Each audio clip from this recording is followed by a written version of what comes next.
வேதாகமத்தில் சொல்லப்போனால் நம்முடைய முற்பிதாக்கள் அப்படின்னு சொல்லலாம். ஏன்னா பழைய ஏற்பாடின் காலத்தில் வைத்து நாம் பார்க்கும் பொழுது நம்முடைய முற்பிதாக்கள் அப்படின்னு சொல்லலாம். ஏன் அப்படின்னா, பிதாவாகிய தேவன் அங்கே 3 பேரை குறித்து சொல்லுகிறதை பார்க்கிறோம். தான் யார் என்று சொல்லும் பொழுது ஆபிரகாமின் தேவனும் ஈசாக்கின் தேவனும் யாக்கோபின் தேவனுமாக இருக்கிறேன். ஏன் யோசேப்பை சொல்லலை? யோசேப்பும் ரொம்ப ஆண்டவருக்கு பிரியமாக நடந்தவர் தான். தேவனுக்கு பயந்து பொல்லாப்பை விட்டு விலகினவர் தான். எகிப்தினுடைய பெரிய பொசிஷனில் இருந்தவர். அதே மாதிரி இந்த எபிரேய மக்கள் காப்பாற்றப்படுவதற்கும் ஏதுவாக தான் இருந்தார். ஏன் அவரை சொல்லலை அப்படின்னு சொல்லி நாம் யோசிக்கலாம். ஆனால் யாக்கோபை குறித்து நாம் பார்க்கும் பொழுது, யாக்கோபு அப்படின்னா எத்தன் இல்லையா? பொதுவாக நமக்கு மனசில் வர்றது யாக்கோபு அப்படின்னா எத்தன். அதனால நிறைய பேர் பிள்ளைகளுக்கு யாக்கோபு அப்படிங்கிற பேர் என்ன செய்ய மாட்டாங்க, வைக்க மாட்டாங்க. ஏன் அப்படின்னா அவன் எத்தனா போயிடுவான் அப்படின்னு சொல்லி யாக்கோபு அப்படிங்கிற பெயர் வைக்க மாட்டாங்க. அதுக்கு பதில் நல்ல ஆண்டவருக்காக வாழ்ந்தவருடைய பெயர்களை என்ன செய்வாங்க, வைப்பாங்க. ஏன் அப்படின்னா அதை மாதிரி வாழணும் அப்படின்னு சொல்லிட்டு. ஆனால் நம்ம நினைக்கிற மாதிரி இல்லை. யாக்கோபு அப்படின்னு சொல்லும் பொழுது நம்ம எல்லாரும் இப்படி தான் நினச்சிக்கிட்டு இருக்கிறோம் அதிகமாக. ஆனால் ஆண்டவர் அவரை குறித்து சொல்லும் பொழுது நிறைய நல்ல காரியங்களை சொல்லுகிறார். நிறைய நல்ல காரியங்களை சொல்லுகிறார்.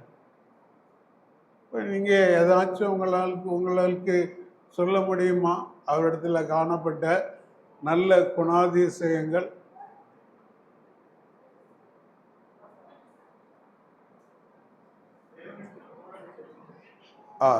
ஒரு ஜெபிக்கிற ஒரு மனுஷன்.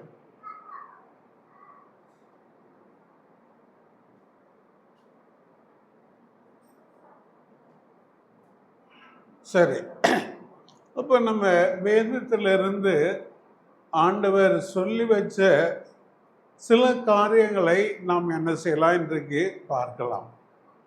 ஒருவேளை நமக்கு யாக்கோபு பெற்றுள்ள நல்ல காரியங்கள் தெரியல, அவரை பற்றி ஒரு எத்தன் அப்படிங்கிறது தான் நாம் என்ன செய்கிறோம், இதுவரைக்கும் நினச்சிக்கிட்டு இருக்கிறோம்.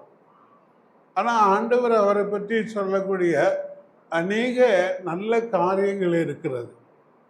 இப்போ நம்ம பார்த்தோம் அப்படின்னா, ஐயோ இதுதானா எனக்கு தெரியுமே அப்படின்னு சொல்லிட்டு நீங்கள் யோசிக்கலாம். அவ்வளோ ஒரு நமக்கு எல்லாருக்கும் தெரிஞ்ச ஒரு காரியங்கள் தான். சரி, இப்போ ஆதியாகமம் 28ஆம் அதிகாரம் 1 7 வரைக்கும் வாசிக்கலாம்.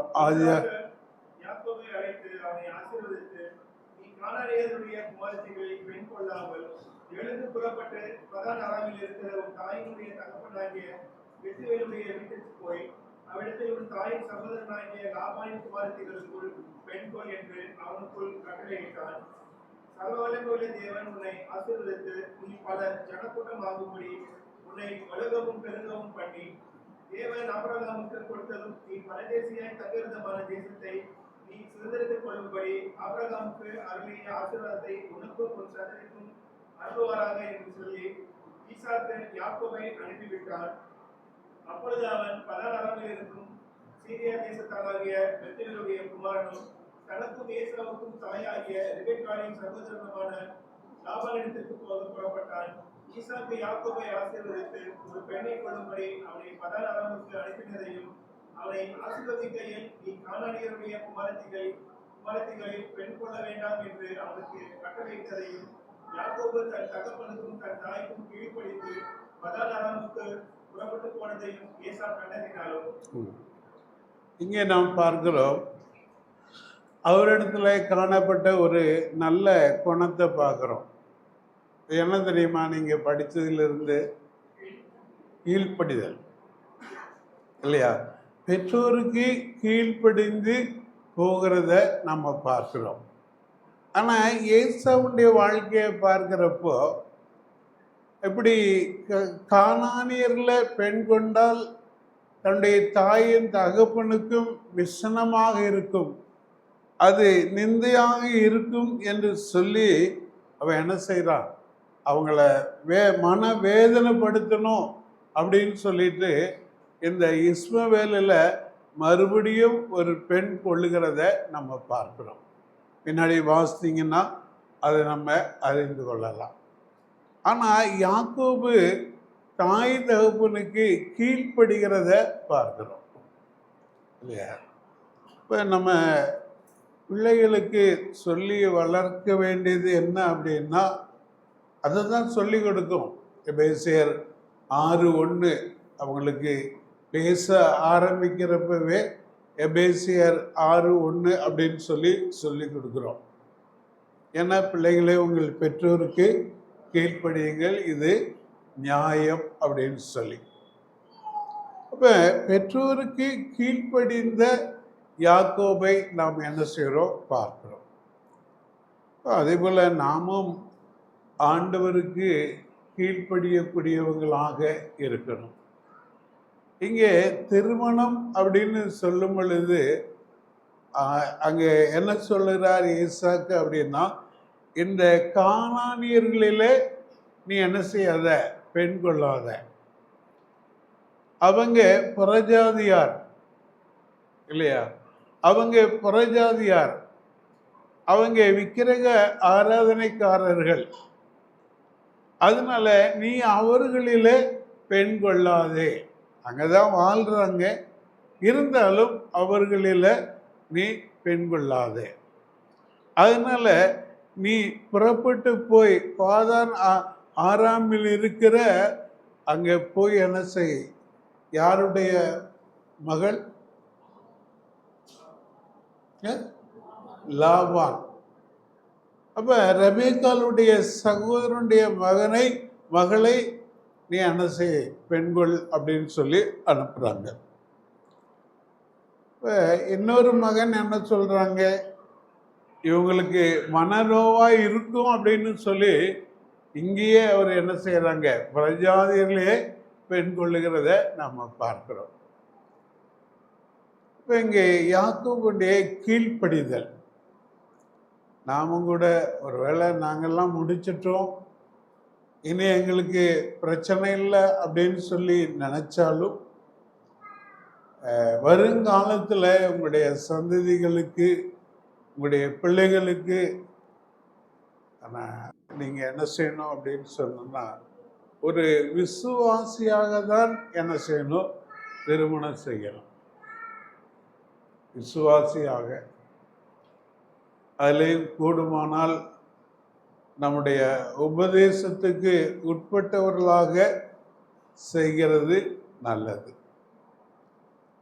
ஏன் அப்படின்னா, அவங்கள கொண்டு வந்து சேர்க்கிறது ரொம்ப பிரயாசம், அதுக்கு ரொம்ப பிரயாசம் எடுக்கணும் இல்லையா? இது அப்படின்னா ஈஸியாக இருக்கும்.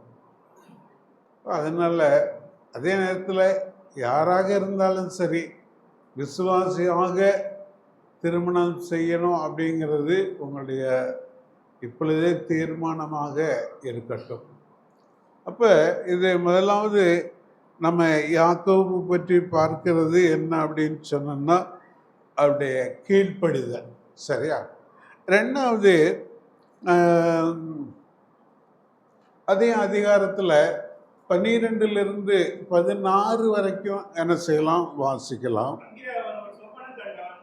இதோ ஒரு ஏணியை பூமியிலே வைக்கப்பட்டிருந்தது, அதில் நுனி வானத்தை எட்டி இருந்தது, அதிலே தேவதூதர் ஏறுகிறவர்களும் இறங்குகிறவர்களுமாய் இருந்தார்கள். அதற்கு மேலாக கர்த்தர் என்று நான் உன் தகப்பனாகிய ஆபிரகாமின் தேவனும் ஈசாக்கின் தேவனுமாகிய கர்த்தர், நீ படுத்திருக்கிற பூமியை உனக்கும் உன் சந்ததிக்கும் தருவேன். உன் சந்ததி பூமியின் கூடை போல் இருக்கும். நீ மேற்கையும் கிழக்கையும் வடக்கையும் தெற்கையும் பரம்புவாய். உனக்குள்ளும் உன் சந்ததிக்குள்ளும் பூமியின் வம்சங்கள் எல்லாம் ஆசீர்வதிக்கப்படும். நான் உன்னோட இருந்து நீ போகிற இடத்தில் எல்லாம் உன்னை காத்து இந்த தேசத்துக்கு உன்னை திரும்பி வர பண்ணுவேன். நான் உனக்கு சொன்னதை செய்யும் அளவு உன்னை கைவிடுவதில்லை என்றார். யாக்கோபு நித்திரை தெளிந்து விழித்த போது, மெய்யாகவே கர்த்தர் இந்த ஸ்தலத்தில் இருக்கிறார், இதை நான் அறியாதிருந்தேன் என்றான்.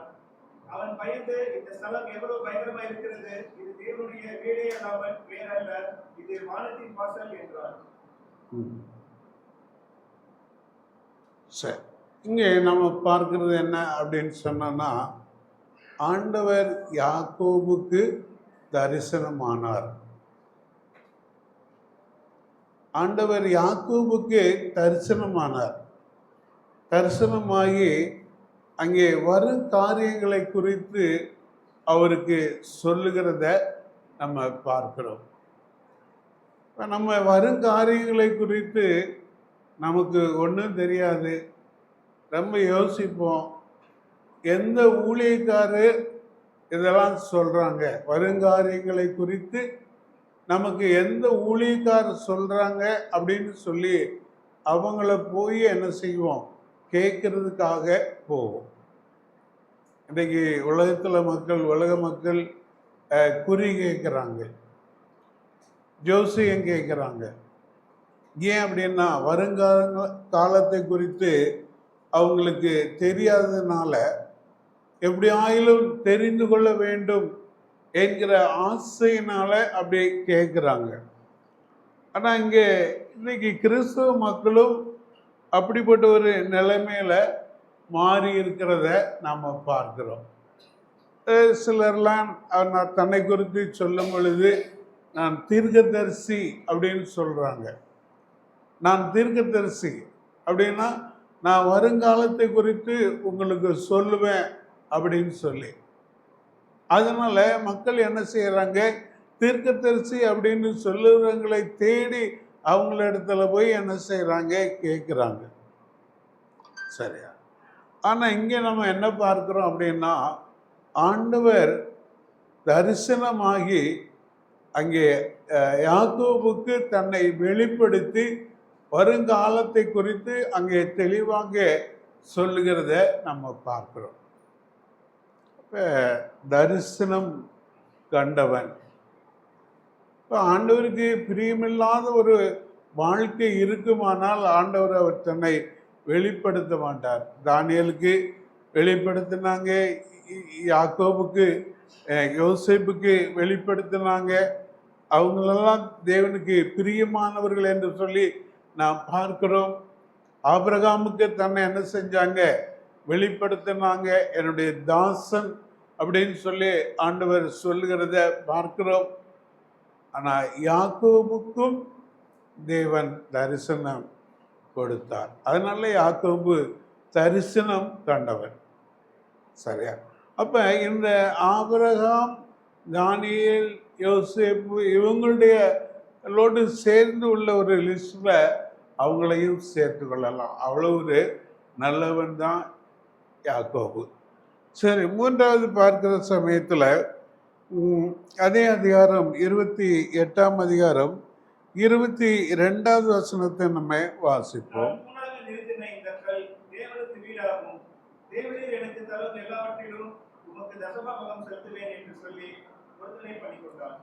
அடுத்து இங்க என்ன பார்க்கிறோம் அப்படின்னா, பொருத்தனை பண்ணி கொண்டான்.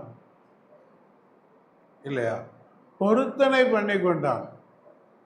அவனுடைய வாழ்க்கையில அவன் பொருத்தனை பண்ணி கொள்ளுகிறதை நாம் பார்க்கிறோம். அப்ப என்ன பொருத்தனை பண்ணுனா அப்படின்னு சொன்னா, நான் திரும்பி வந்தால் இந்த கல் தேவனுடைய வீடாகும், அடுத்து நான் தசம பாகம் கொடுப்பேன் என்று சொல்லி பொருத்தனை பண்ணி கொண்டான். ஆண்டவர் கேட்டாங்களா, நீ தசம பாகம் கொடு அப்படின்னு சொல்லி? இல்லை. ஆனால் யாக்கோபே என்ன செஞ்சார்? பொருத்தனை பண்ணி கொள்ளுகிறத நாம் பார்க்கிறோம். அப்போ யாக்கோபுடைய வாழ்க்கையில் தேவனிடத்தில் பொருத்தனை பண்ணி கொள்ளக்கூடிய ஒரு நல்ல குணாதிசயம் இருந்ததை நம்ம பார்க்கிறோம்.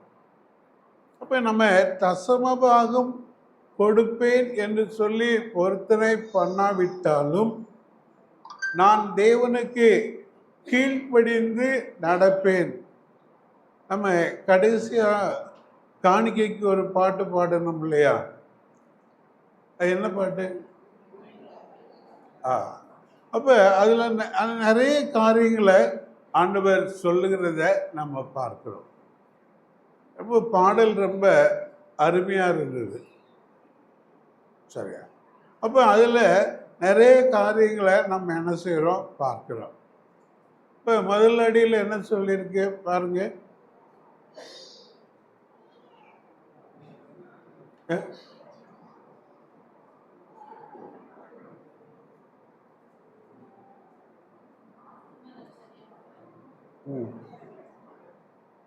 சரி, அவர் போல பேசிட எனக்கு என்ன வேணும்?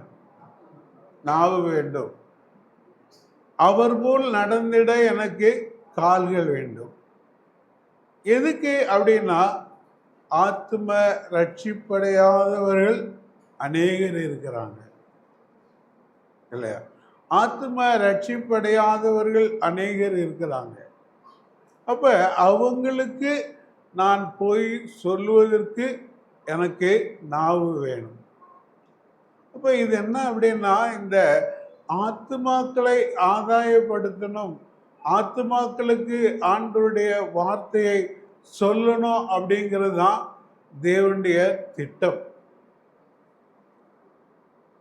பொதுவாக நிறைய இடத்துல பார்க்குறப்போ சகோதர சகோதரிகள் என்ன செய்கிறாங்க? இந்த வேலையை செய்கிறாங்க. நம்ம சபையில் என்னமோ அது ஊழியக்காரர் தான் செய்யணும் அப்படின்னு நினச்சிட்டாங்களோ என்னமோ. வியாழக்கிழமை வீட்டில் கூட்டம். அங்கே உள்ள மல்லிகைப்பூனருக்குள்ள ஒரு சகோதரி அங்கே உள்ளவங்களெல்லாம் ஒரு வீட்டில் கூட்டி வச்சு அவங்க கூட்டம் நடத்துகிறாங்க. அங்கிருந்து அவங்க போகிற இடத்துக்கு நிறைய பேரை கூட்டிக்கிட்டு போகிறாங்க. அதே போல் ஒரு வீட்டில் தாய் அமைதியாக இருக்கிறாங்க, மகள் அவங்க போகிற இடத்துக்கு இங்கிருந்து ஆட்களை கூட்டிகிட்டு போகிறாங்க. ஒரு பெரியவங்க செய்யலை, ஆனால் பிள்ளைகளை என்ன செய்கிறாங்க? செய்கிறாங்க. சரி, அப்போ நமக்குள்ள ஏன் அந்த ஆசைகள் இல்லை? ஏன் நம்மளால் செய்ய முடியலை? சரி, ஏன் நம்மளால் செய்ய முடியலை? நம்மளால் முடியும், ஆனால் நமக்கு அந்த ஆசை இல்லை. நமக்கு அந்த ஆசை இல்லை. எப்படி ஆகிலும் நாம் ஆத்ம ஆதாயம் செய்யணும் அப்படிங்கிற ஒரு ஆசை இல்லை. ஒருவேளை நமக்கு பயமா, ஒருவேளை நமக்கு வெட்கமா அப்படின்னு சொல்லி தெரியல. சிலர்லாம் அவங்க வீட்டில் கணவர் பிள்ளைகள் மனம் திரும்பலை அப்படின்னாலும் அந்த சகோதரி மற்றவர்களிடத்தில் எவ்வளவு தீவிரமாக செயல்படுகிறார்கள் இல்லை? இன்னைக்கு நம்ம குடும்பமாக கர்த்தரை சேவிக்கக்கூடியவங்களாக இருக்கிறோம். இப்போ நமக்கு ஏன் அந்த வாஞ்சி இல்லை? சரி, அப்போ நம்ம கீழ்ப்படியக்கூடியவங்களாக இருக்கணும் அப்படின்னு பார்க்கிறோம். தேவனிடத்தில் பொருத்தனை பண்ணணும். ஆண்டவரே, எப்படி ஆகிலும் இந்த வருஷத்தில் ஒரு ஆத்மாவாச்சும் தேவனுடைய சபைக்கு கொண்டு வருவேன். நான் நிறைய சொல்லலை, ஒரு ஆத்மாவாவது தேவனுடைய சபைக்கு கொண்டு வருவேன். இன்னைக்கு ஒரு 50 பேர் இருக்கிறோம். அப்போ ஒரு ஆத்மா கொண்டு வருவேன் அப்படின்னு சொல்லி தீர்மானம் பண்ணுனா 50 பேர் ஒரு வருஷத்தில் புதுசாக சபைக்குள்ளே வருவாங்க. இப்போ நம்ம இடம் பத்துமா? பத்தாது. ஒருவேளை அப்படி நினச்சிக்கிட்டு நீங்கள் அப்படி செய்யலையோ அப்படின்னு நினைக்கிறேன். இடம் இருக்குது, கீழேயும் இடம் இருக்குது, மேலேயும் இடம் இருக்குது. இன்னமும் நம்ம என்ன செஞ்சுக்கிடலாம்? பெருசாக்கிக்கிடலாம். அதனால நீங்கள் இடம் இல்லை அப்படின்னு சொல்லி நினைக்காதீங்க. நீங்கள் ஆத்ம ஆதாயம் செய்யக்கூடியவங்களா எப்படி ஆகிலும் என்ன செய்யணும்? இங்கே 9 மணிக்கு வரணும் அப்படின்னா 8 மணிக்கு ரெடி ஆகிட்டு அவங்கள போய் வீட்டில் உட்காந்து கூப்பிட்டு அவங்கள ஒரு ஆட்டோலையாச்சும் பிடிச்சு என்ன செஞ்சிடணும்? கொண்டு வரணும். ஒரு சகோதரி ஒருத்தருக்காக ஆஸ்பத்திரியில் சந்தித்தவங்களுக்காக மறுபடியும் சந்தித்து அப்படி பிரயாசப்பட்டாங்க. அவங்க எதிர்பார்க்கிறாங்க. ஆனாலும் அதோட அவங்களுடைய பிரயாசம் நின்று போச்சுன்னு நினைக்கிறேன். எதிர்பார்க்க தான் செய்வாங்க. நம்ம ஏன்றதை செய்யலாம். இல்லை அப்படின்னு சொன்னால் அவங்க எப்படியாகிலும் ஆண்டவரை அறிந்து கொள்ள வேண்டும் என்று சொல்லி நம்முடைய முயற்சியை கைவிடக்கூடாது.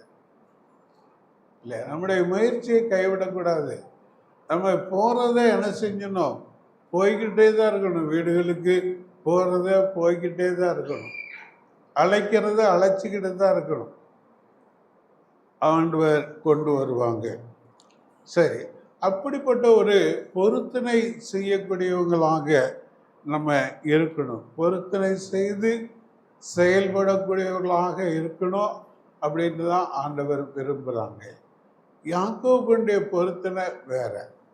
நான் யாக்கோபும் பொருத்தனை செய்யக்கூடியவராக இருந்தார். அவர்கிட்ட அந்த நல்ல குணாதிசயங்கள் இருந்தது. சரி, அடுத்து நம்ம பார்க்கிறோம்.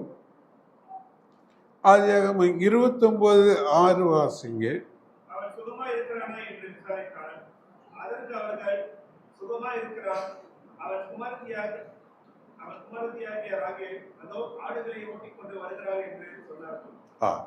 இங்கே என்ன பார்க்கிறோம் அப்படின்னா, விசாரிக்கிறவன். சரியா? அங்கே விசாரிக்கிறான். லாபான் உங்களை அங்கே ஆடு மேய்க்கிறவர்கள் ஆட்டுக்கு தண்ணி காட்டும்படியாக வந்திருக்கிறாங்க. அப்போ இவர் அங்கே போயிட்டு விசாரிக்கிறார். லாபான் உங்களுக்கு தெரியுமா? அவர் சுகமாக இருக்கிறாரா? அப்போ அவங்களுக்கு பதில் சொல்கிறாங்க, அவர் சுகமாக இருக்கிறாரு. அவருடைய பிள்ளைகள் ஆடு மேய் ஓட்டி கொண்டு வருவாங்க, இப்போ வந்துடுவாங்க அப்படின்னு சொல்லி அங்கே ஒரு நல்ல செய்தியை சொல்லுகிறதை நாம் பார்க்கிறோம். இப்போ இது என்னென்ன அப்படின்னா, விசாரிக்கிறவர் இல்லை. நம்ம விசாரிப்போம், யாரும் விசாரிக்கலை நீங்கள் அப்படின்னெல்லாம் நான் சொல்ல மாட்டேன். ஆனால் நம்மளுக்கு தெரிஞ்சவங்க, அறிஞ்சவங்க, பிரியமானவங்களை தான் நாம் விசாரிப்போம். இல்லை, நானும் பார்த்துக்கிட்டு தான் இருப்பேன். முடிஞ்ச உடனே அவங்களுக்கு பிரியமானவங்களை அவங்க விசாரிப்பாங்க. சபையில் மற்ற வந்து போகிறவங்களை யாரும் விசாரிக்கிறதில்லை. ஒரு சகோதரி ஒரு சகோதரனை அழைச்சிட்டு வந்திருந்தாங்க. அவங்களும் சில வாரங்கள் வந்தாங்க, அதுக்கப்புறம் வரல. என்ன அப்படின்னா, யாருமே விசாரிக்கலை அப்படின்னு சொல்லி சொன்னாங்க. யாருமே விசாரிக்கலை. அப்போ நம்ம விசாரிக்கிறவங்களையே விசாரிக்கக்கூடாது, மற்றவங்களையும் நம்ம என்ன செய்யணும்? புதிதாக வர்றவங்க, ரெகுலராக வரக்கூடிய மற்றவங்களையும் விசாரிக்கக்கூடியவங்களாக இருக்கணும். இல்லையா? ஆண்டவரே சொல்கிறாங்க, நான் உங்களை விசாரிக்கிறவர். நான் உங்களை விசாரிக்கிறவர் இல்லையா? அப்போ இந்த விசாரிக்கிற பழக்கம் நமக்கு இருக்கணும் இல்லையா? அப்போ அதனால ஆண்டவரும் இன்னும் சொல்லியிருக்கிறாங்க, உங்களுக்கு தெரிஞ்சவங்களையே நீங்கள் உங்கள் வீட்டுக்கு விசாரித்து ஆகாரம் கொடுப்பீங்க அல்லது அழைப்பீங்க அப்படின்னு சொன்னா உங்களுடைய பலனை இழந்து போயிடுவீங்க. ஏன்னா உங்களை அவங்க விசாரிப்பாங்க, நீங்கள் அவங்கள விசாரிப்பாங்க.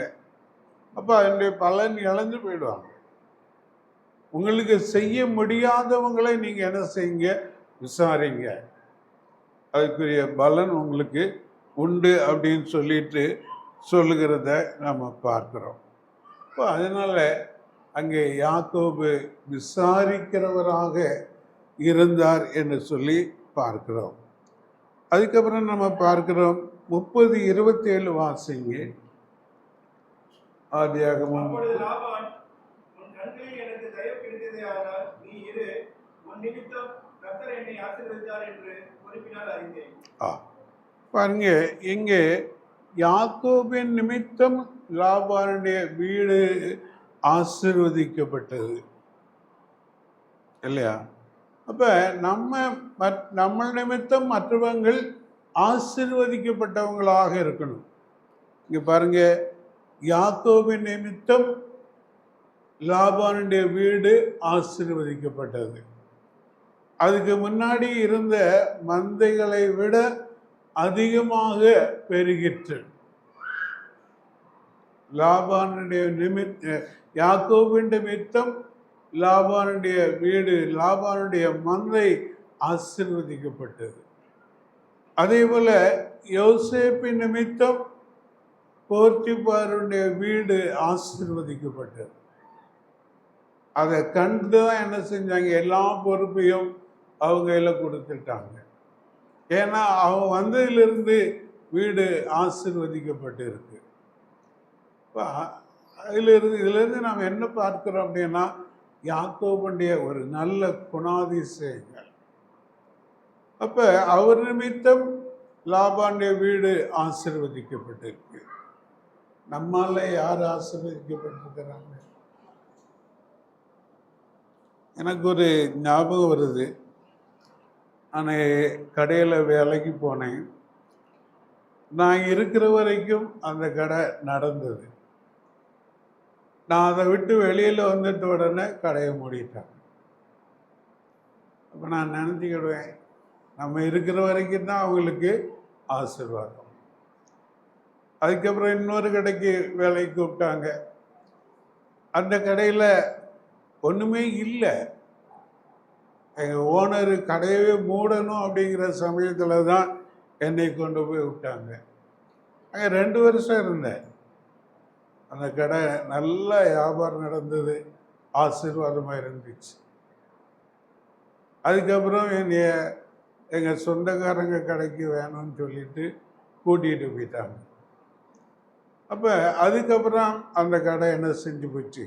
வியாபாரங்களை மூடிட்டு அவங்க வேறு இடத்துக்கு போயிட்டாங்க. அதுக்கப்புறம் இங்கே சென்னையில் செம்பியம் வந்தேன். அந்த கடையில் 5 வருஷம் இருந்தேன். அந்த கடையும் அப்படித்தான், ஒன்றுமே இல்லை. அப்படிப்பட்ட ஒரு நிலைமையில தான் நான் வந்து சேர்ந்தேன். அதுக்கப்புறம் அந்த கடையும் ஆசீர்வதிக்கப்பட்டு அவங்க 1க்கு 2 கடை வச்சு நல்ல நிலைமைக்கு வந்தாங்க. அப்புறம் எனக்கும் ஒரு ஆசை வந்தது, நம்மளும் ஒரு சொந்தமாக கடை வைக்கலாம் அப்படின்னு சொல்லிட்டு கடையை வச்சேன். அதை விட்டு போயிட்டேன். ஆனால் அந்த கடையில் அவங்க அந்த கடையை விற்று இந்த கடையை விற்று அந்த இடத்துல இருந்தே என்ன செய்ய வேண்டியது, போக வேண்டியதாயிடுச்சு. நான் சொல்கிறேன், ஆண்டவர் என் நிமித்தம் அந்த கடைகளெல்லாம் ஆசீர்வதித்தாங்க. ஏன் அப்படின்னா, ஆண்டவர் என்னை உலக தோற்றத்துக்கு முன்னதாகவே அவருக்காகவும் அவருடைய ஊழியத்துக்காகவும் தெரிந்து கொண்டதுனால ஆண்டவர் அதை செஞ்சாங்க அப்படின்னு சொல்லி நான் நம்புகிறேன். சரி, அப்போ அதனால் நம்ம நிமித்தம் மற்றவர்கள் என்ன செய்யணும்? ஆசீர்வதிக்கப்படணும். அப்படின்னா நம்ம போய் வேலை பார்க்கணும் அப்படி இல்லை. நீங்கள் எல்லாரும் ஒவ்வொரு இடத்துல வேலை செய்கிறீங்க. ஆனால் அவங்க நம்ம நிமித்தம் அந்த கம்பெனியோ அது அந்த வேலை செய்கிற கடையோ வேலை செய்கிற இடமோ ஆசீர்வதிக்கப்படணும். அதே மாதிரி நம்ம ஆத்மா ஆதாயம் செஞ்சால் நம்ம நிமித்தம் அந்த குடும்பங்கள் ஆசீர்வதிக்கப்படும். சரியா? இப்போ அதனால் நம்மளால் அந்த குடும்பம் ஆசீர்வதிக்கப்படணும் அப்படின்னா அவங்கள ஆண்டவருக்குள்ள வழி நடத்துறதுனால அந்த குடும்பம் ஆசீர்வதிக்கப்படும். அப்படியும் நேர அநேகரை சொல்ல முடியும். சரி, இப்போ அதனால் நம்ம நிமித்தம் அவங்க மற்றவங்க ஆசீர்வதிக்கப்படணும் அப்படின்னு சொல்லிட்டு பார்க்கிறோம். இப்போ இது வரைக்கும் எவ்வளவு நல்ல குணங்கள் சொல்லியிருப்பேன் பாருங்க. எத்தனை? 5? சரி, 5 தான். இன்னும் கொஞ்சம் நிறைய இருக்குன்னு நினைக்கிறேன். இன்னும் கொஞ்சம் சொல்லிடுறேன். சரியா? அப்போ இங்கே யாக்கோபை குறித்து சொல்லும் பொழுது அவை குணசாலி அப்படின்னு சொல்லிட்டு சொல்றாங்க இல்லையா? யாக்கோபு குணசாலி அப்படின்னு சொல்றாங்க. எங்க சொல்றாங்க தெரியுமா?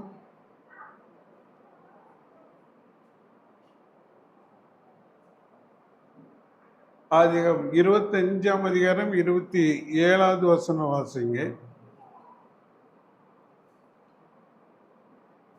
இந்த பிள்ளைகள் பெரியவர்களான போது ஏசா வேட்டையில் வல்லவனும் மனசஞ்சாரியுமாய் இருந்தான். யாக்கோபு குணசாலியும் கூடாரவாசியுமாய் இருந்தான். யாக்கோபு குணசாலி. குணசாலியான ஸ்திரீ வீட்டை கட்டுகிறாள். இவன் குணசாலியாக இருந்ததுனால அவனுடைய வீடு கட்டப்பட்டது. சரியா? குணசாலி. அங்கே நீதிமொழிகள் 31 அதிகாரமா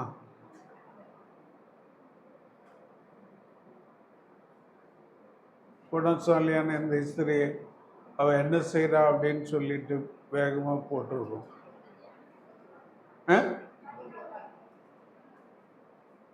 கேட்கல? 31 தான். சரி, அப்போ நம்ம அதை படித்தோம் அப்படின்னு சொன்னோன்னா எல்லாருக்குமே நல்லா இருக்கும். பெண்களுக்கு மட்டும் இல்லை, நாமும் எப்படி இருக்கணும் அப்படிங்கிறத கற்றுக்கொள்ளலாம்.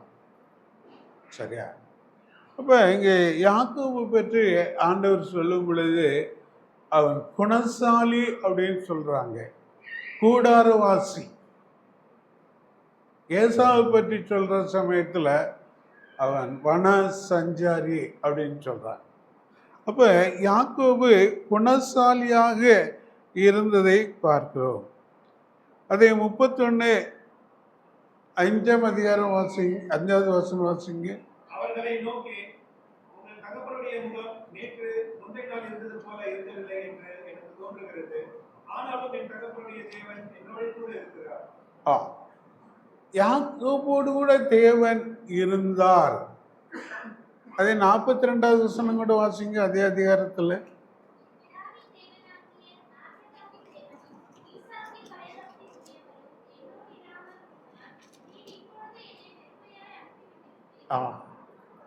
அப்ப தேவன் அவனோடு கூட இருந்தார்.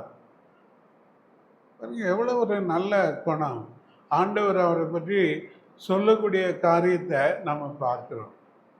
தேவன் அவனோடு கூட இருந்தார். சரியா? அப்போ அவங்க குணசாலியா இருந்தாங்க. தேவன் அவனோடு கூட இருந்தார் என்று சொல்லி நம்ம பார்க்கிறோம். சரி, அப்போ நம்முடைய வாழ்க்கையில் யாக்கோபுடைய ஒரு நல்ல குணாதிசயங்களை நம்ம பார்க்கிறோம். இன்னொரு 3 கூட இருக்கு, நேராயிட்டு, அதனால இதோட முடிச்சுக்கிறேன். சரியா? அப்போ இந்த இப்போ நான் பைபிளை திருப்பி திருப்பி வாசிச்சுக்கிட்டே இருக்கிறேன். முடிச்சுட்டு அதுக்கப்புறம் ஆதியாக முடித்து போன வாரம் அஹ், யாக்கோபு யோசேப்பை குறித்து இயேசு கிறிஸ்துவுக்கு ஒப்பிட்டு நான் சிந்திச்சுக்கிட்டு இருந்தேன். ஆனாலும் அருமையான சகோதரர் கணேஷ் அதை எடுத்தாங்க இல்லையா? அப்போ ஆண்டவர் அவங்க மூலயமாக அதை பேசணும்னு விரும்பி இருந்தாங்க இல்லையா?